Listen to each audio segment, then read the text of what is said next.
Karate master ஹுசைனிக்கு இரத்த புற்றுநோய் ஏற்பட்டு இப்போ மருத்துவமனையில் அவர் அனுமதிக்கப்பட்ட விஷயம் எல்லாருக்குமே தெரியும். இந்த நிலையில அவருக்கு காது மூக்கு வாயின்னு சொல்லி எல்லா இடங்கள்லையுமே இரத்த கசிவு அதிகமாக ஏற்படுறதா அவரே சில ஃபோட்டோஸை வெளியிட்டு அவரோட ஹெல்த் அப்டேட்டை பற்றி சில விஷயங்களை சொல்லியிருக்காரு.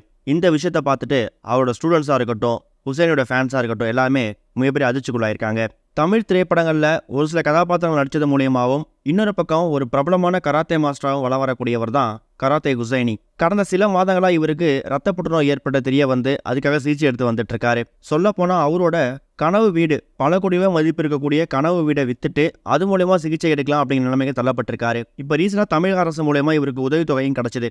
இந்த நிலையில இவர் ஹாஸ்பிட்டல் ட்ரீட்மெண்ட் இருக்கும்போது அவர் ஹாஸ்பிட்டலில் அந்த ஐசியூ பெட்டில் உட்காந்துருக்க மாதிரி எக்கச்சக்கமான வீடியோஸை தினமும் அவர் ஹெல்த் அப்டேட்டை பற்றி ஷேர் பண்ணிட்டு இருக்காரு.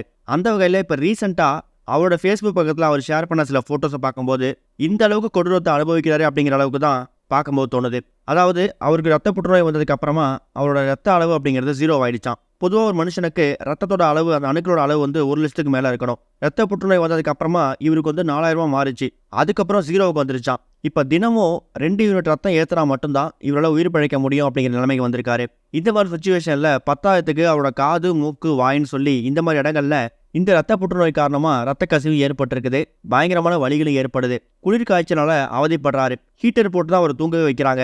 ஆனால் அதை பற்றி அவர் பேசும்போது நான் வந்து சாவ நினச்சி பயப்படலை, எனக்கு வந்துருச்சு. அதுக்கு வந்ததுக்கு 3 காரணம் சொல்கிறாங்க. நான் தைரியமாக எதிர்நோக்கி காத்துக்கிட்டு இருக்கிறேன், ஃபைட் பண்ணிக்கிட்டு இருக்கேன். இன்னொரு 1 வீக் என்னை யாரும் விசிட்டர்ஸ் யாரும் பார்க்க வர வேணாம் அப்படிங்கிற ஒரு கோரிக்கையை முன் வச்சிருக்காரு. இந்த நிலையில் ரத்த புற்றுநோயால் பாதிக்கப்பட்டிருக்கக்கூடிய கராத்தே ஹுசைனி அவர் தினமும் ஹாஸ்பிட்டல் ட்ரீட்மெண்ட் எடுத்துக்கு அந்த நேரத்தில் என்ன மாதிரியான வலி வேதனைகளை அனுபவிக்கிறாரு அப்படிங்கிற விஷயத்த அவர் சொல்லும்போது அவரை ஃபாலோ பண்ணுறவங்களா இருக்கட்டும், அவரோட ஸ்டூடெண்ட்ஸாக இருக்கட்டும், யாராலையுமே அதை ஏற்றுக்க முடியல. அந்த அளவுக்கு பயங்கரமான கொடுமைகளை அனுபவிச்சிருக்காரு அப்படிங்கிறது மட்டும் தெரியுது.